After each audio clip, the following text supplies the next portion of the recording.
کچھ دن پہلے پولیس نے ایک ہوٹل پر چھاپا مارا اور چند مرد اور عورتوں کو بدکاری کے الزام میں گرفتار کیا۔ انہیں گرفتار شدگان میں ایک 16 برس کی بے وسعت و خوبصورت لڑکی شمیم بھی تھی۔ اس سے میری ملاقات حوالات میں ہوئی جب میں خواتین کی تنظیم کی جانب سے بے سہارا عورتوں کی بہبود کے لیے جیل گئی تھی۔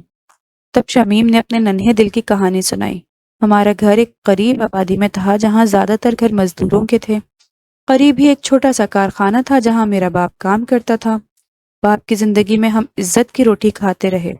کارخانے کے دوسرے جانب مزدوروں کے لیے ایک ڈسپینسری اور اس سے آگے ایک باغ کے بیچوں بیچ سیٹ کا پختہ مکان تھا۔ غریب آبادی میں وہ محل جیسا لگتا تھا، ہر جدید سہولت سے آراستہ، گرمیوں میں اے سی، سردیوں میں ہیٹنگ کی سہولت کے ساتھ۔ بچپن ہی سے میری خواہش تھی کہ کبھی میں اس محل کو قریب سے دیکھوں، لیکن سیٹ کے گھر میں داخل ہونا صرف ان کا حق تھا۔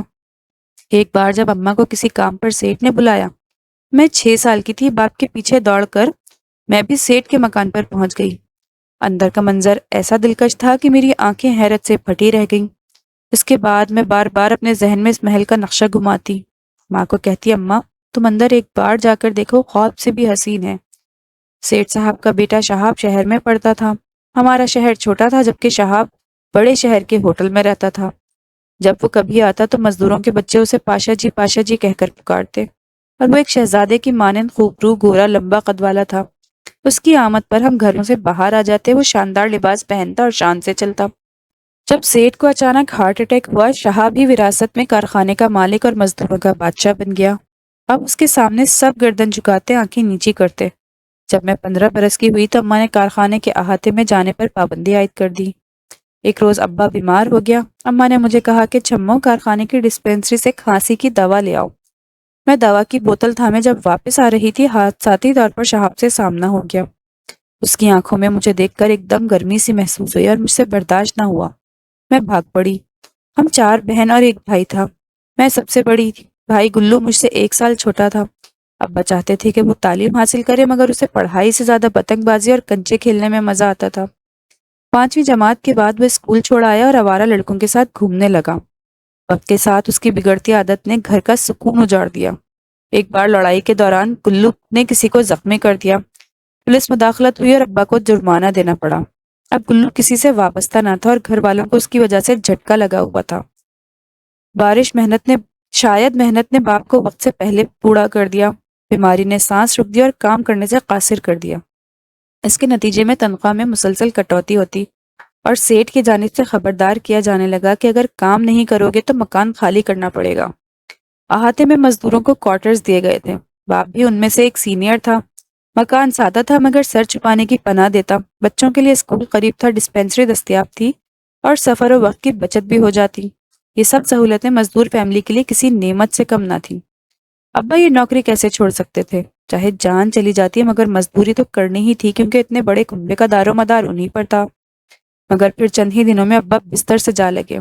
انہیں ٹی بی ہو گئی تھی اور وہ مزدوری کے قابل نہ رہے۔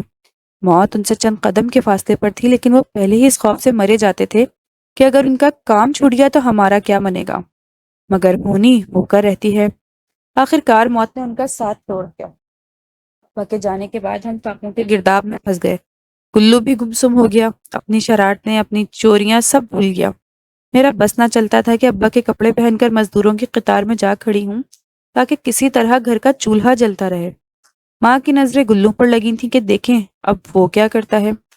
گلو اماں کے کہنے پر سیٹ کے پاس گیا، مگر پاشا نے یہ کہہ کر مزدور رکھنے سے انکار کر دیا کہ وہ ابھی بہت چھوٹا ہے، پورا کام اس سے ہو نہ سکے گا۔ اس کے ساتھ ہی پاشا نے ہمیں مکان خالی کرنے کا حکم بھی دے دیا۔ یہ سن کر ہم لرز گئے۔ سر چھپانے کو اور ٹھکانہ نہ تھا۔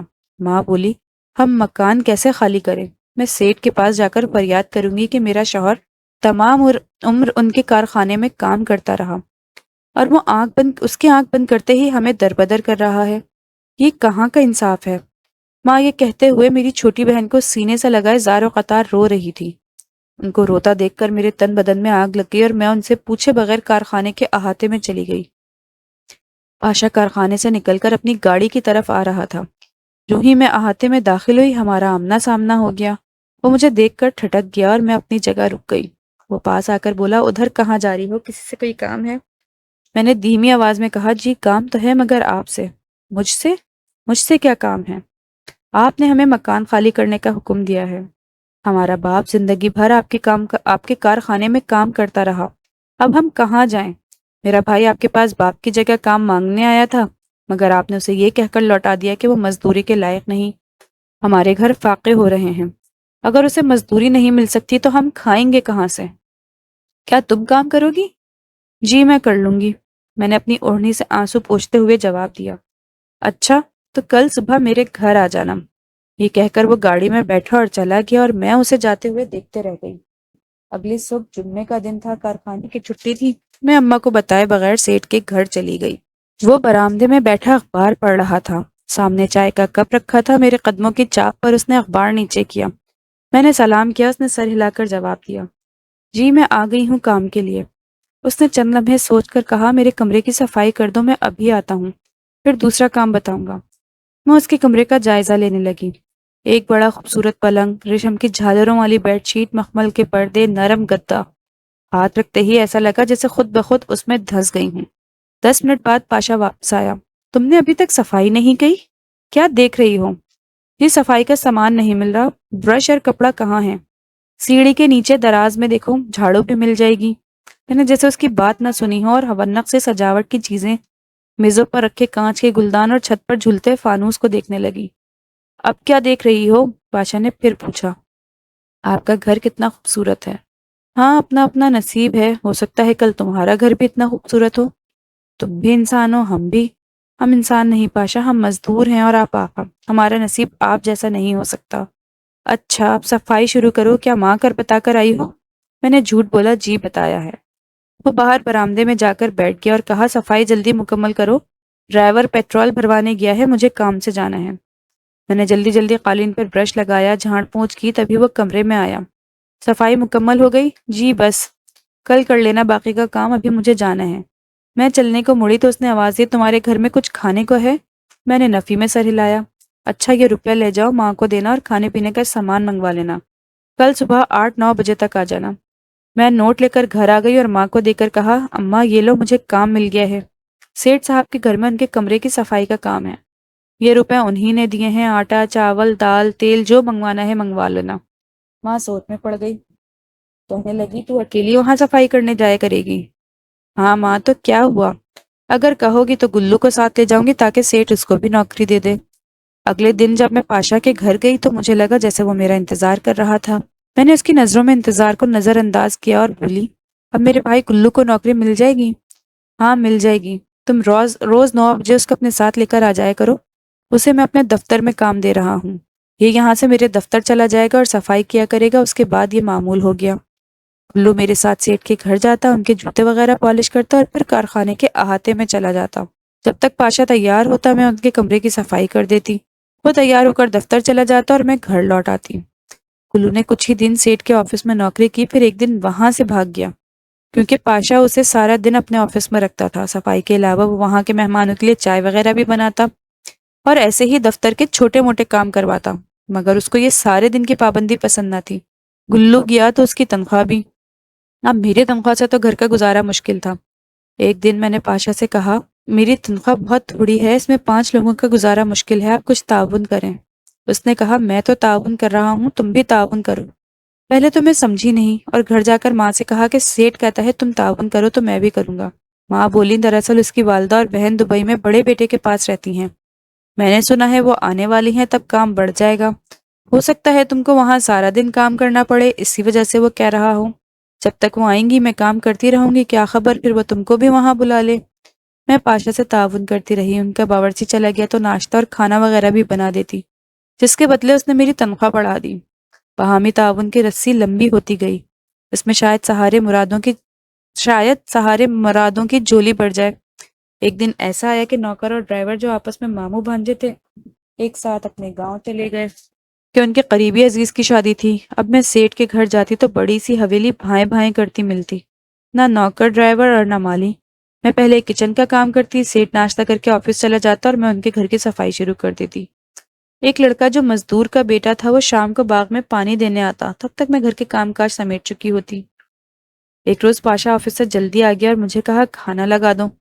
میں نے میز پر کھانا لگا دیا۔ وہ کہنے لگا، آج لڑکا چھٹی پر ہے، تم پودوں کو پانی دے دو۔ جب میں باغ کا کام مکمل کر لوٹی تو پاشا اپنے کمرے میں جا چکا تھا۔ میں ان کے کمرے میں گئی اور دروازے پر کھڑے رہ کر بتایا اب میں گھر جا رہی ہوں۔ اس نے کہا رکو، تھوڑا سا اور تعاون کر دو، تیل سے میرے پیروں کی مالش کر دو۔ میں نے کچن میں رکھی تیل کی بوتل سے تھوڑا سا تیل پیالی میں انڈیلا اور کمرے میں آ گئی۔ مجھے اس کے پاس کام کرتے تقریباً 3 ماہ ہونے آئے تھے اور اب میں پاشا سے کافی مانوس ہو چکی تھی۔ پیروں کی طرف جا کر میں نے اس کے پیروں کے تلووں میں تیل لگایا اور تھوڑی دیر مالش کی۔ اس نے مجھے 100 روپے دیے اور کہا ایسے کام بڑھتا جائے گا تو میرا تعاون بڑھتا جائے گا۔ یوں اس کے پیروں کی مالش بھی میرے فرائض میں شامل ہو گئی اور اس طرح میری اجرت میں اضافہ ہوتا رہا۔ ساتھ ہی باہمی تعاون کی یہ رسی لمبی ہوتی چلی گئی، یہاں تک کہ اپنی عمر کی ساری جمع پونجی لٹا کر بھی مرادوں کی جھولی نہ بھر سکی۔ میں ایک مزدور کی مفلس بیٹی غریب سے غریب تر ہو گئی، صرف اپنے گھر والوں کا پیٹ کا دوزخ پڑھنے کے لیے۔ ایک روز پاشا نے ماں کو بلا کر کہا کل میری ماں اور بہنیں دبئی سے آ رہی ہیں میری شادی کرنے۔ تم فی الحال اپنی لڑکی کو لے جاؤ اور خرچ کی فکر نہ کرنا، وہ میں دوں گا۔ جب ماں آئیں گی تو وہ خود تم لوگوں کو بلوا کر کام پر رکھ لیں گی، ابھی لڑکی کو تم اپنی کسی رشتہ دار کے گھر بھیج دو۔ ماں سیٹھ کا مطلب سمجھ گئیں اور بہت سے نوٹ لے کر مجھے گناہ کی گٹھری کی طرح سمیٹ کر لے آئیں۔ ہم کچھ دنوں کے لیے خالہ کے گھر دوسرے شہر چلے گئے۔ 15 دن وہاں رہ کر ماں واپس گھر لوٹ گئی کیونکہ گلو کی فکر دن رات انہیں پریشان رکھتی تھی۔ میری پریشانی تو انہوں نے خالہ کے کندھوں پر لاد دی تھی۔ 3 ماہ بعد ماں خالہ کے گھر آئیں اور 15 دن بعد میری نوزائیدہ بچی کو لے کر گھر لوٹ گئیں، مگر مجھے ساتھ نہ لے کر گئیں۔ خالو لاہور کے اسپتال میں ایک ڈسپینسر تھے۔ وہ ہر ماہ تنخواہ لے کر گھر آتے اور 1-2 دن رہ کر ڈیوٹی پر چلے جاتے۔ انہیں اسپتال سے زیادہ چھٹی نہیں ملتی تھی۔ اس بار جب وہ آئے تو ماں جا چکی تھی مگر میں بیماری کی حالت میں بستر پر لیٹی تھی۔ میرا رنگ زرد پڑا ہوا تھا۔ خالو نے مجھے غور سے دیکھا تو انہیں کچھ شک ہوا۔ انہوں نے بیوی سے پوچھا کہ یہ ماں کے ساتھ کیوں نہیں گئی، ابھی تک یہاں کیوں رہ رہی ہے؟ بیوی نے حالت بتانے کی کوشش کی کہ اسے بخار تھا اس لیے ماں لے کر نہیں گئی، لیکن خالو مطمئن نہ ہوئے اور بولے کچھ معاملہ اور ہے۔ محلے کی وہ عورت جو اس سنگین مرحلے میں ہم سے تعاون کر رہی تھی اتفاقاً خالو کی موجودگی میں آ گئی۔ تب خالو کا شک مزید پختہ ہو گیا کیونکہ یہ عورت وہاں ہیلتھ وزیٹر کے طور پر کام کر چکی تھی اور وہ اسے اچھی طرح جانتے تھے۔ انہوں نے باہر جا کر اس عورت سے بات کی اور غصے میں گھر آ کر کہا مجھے سارے معاملے کا پتہ چل گیا ہے۔ بیوی تم اپنی اس ناپکار بھانجی کو واپس اس کے گھر روانہ کرو، جب میں دوبارہ گھر میں قدم رکھوں تو یہ یہاں نہ ہو۔ یہ کہہ کر وہ چلے گئے۔ چند دن بعد بلو گھبرایا ہوا آیا اور بتایا کہ ماں کو پولیس پکڑ کر لے گئی ہے کیونکہ پولیس کو کسی نے اطلاع دی تھی کہ اس کی بیوہ عورت کے پاس ایک نوزائیدہ بچی ہے۔ نہ جانے یہ بچی اس نے کہاں سے اغوا کی۔ ان دنوں پاشا اپنی شادی رچا کر بارات لے کر لاہور گیا ہوا تھا اور اس کے گھر والے بھی ساتھ گئے ہوئے تھے۔ یہ سن کر خالہ گھبرا گئی اور مجھے کہا تو گلو کے ساتھ ماں کے گھر چلی جا۔ اگر اس کے ساتھ نہیں جاتی تو پھر جہاں چاہے چلی جا مگر میرے گھر نہ رہو، یہ نہ ہو کہ پولیس یہاں بھی آ جائے۔ گلو پہلے ہی گھبرایا ہوا تھا، خالہ کو غصے میں دیکھ کر مزید گھبرا گیا اور فوراً گھر سے چلا گیا۔ مگر خالو گھر آ گئے۔ خالو نے ان سے کہا کہ صبح اس بدبخت کو لے جا کر لاری اڈے پر چھوڑ دو ورنہ پولیس یہاں بھی آ جائے گی اور ہماری بدنامی ہوگی۔ یہ ہمیں بھی مصیبت میں ڈال دے گی جیسے اس کے کرتوتوں نے اس کی ماں کو مصیبت میں ڈال دیا ہے۔ اسی رات جب خالو اور خالہ سو رہے تھے میں ان کے گھر سے نکل پڑی۔ اڈے پر آخری لاری تیار کھڑی تھی، میں اس میں سوار ہو گئی۔ صبح 4 بجے بس خالی ہو گئی مگر میں بس سے نہ اتری۔ ڈرائیور نے پوچھا تم کس کے ساتھ ہو، کہاں جانا ہے؟ میں نے جواب دیا میرے ساتھ کوئی نہیں اور نہ ہی میں کہیں جانا چاہتی ہوں۔ ڈرائیور اچھا آدمی نہ تھا۔ چند دن اس نے مجھے اپنے ایک دوست کے خالی مکان میں رکھا، پھر اپنے دوست کے حوالے کر دیا۔ وہ مجھے ایک ہوٹل لے گیا، وہاں اسی رات پولیس کا چھاپا پڑ گیا۔ جب سے ماں دوسری جیل میں ہے اور میں اس جیل میں ہوں۔ بہن بھائیوں کا کچھ پتہ نہیں کہاں ہے۔ شمیم کی کہانی سن کر مجھے بہت دکھ ہوا۔ میں نے سوچا اصل مجرم کون ہوتا ہے اور سزا سے ملتی ہے۔